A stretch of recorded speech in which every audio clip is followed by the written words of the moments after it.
আরে দা কি বলেছে দেখো, পড়ি ধরো ধরি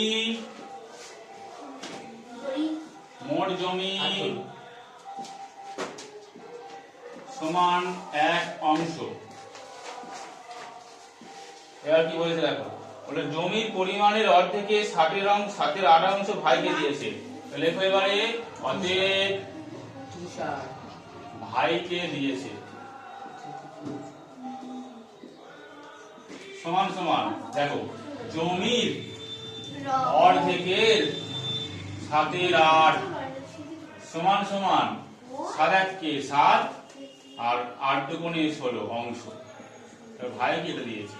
পরেরটা কি বলেছে দেখো ভালো করে দেখো, বাকি জমি, তাহলে অতএব বাকি জমি মোট জমি 1 বসাও, আর 7 16 হচ্ছে ভাইকে দিয়ে দিয়েছে, বসে দাও, বিয়োগ করে দেখো 16 বসে গেল, 16 1 কে 16 বিয়োগ 7 সমান সমান 9/16 অংশ। এটা হচ্ছে বাকি জমি হলো।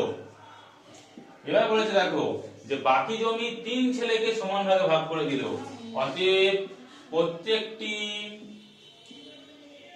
প্রত্যেকটি ছেলে পাবে সমান সমান লেখো 9/16 ভাগ 3 সমান সমান 9/16 গুণ 1/3 সমান সমান 3 কেটে গেল 3/16 অংশ।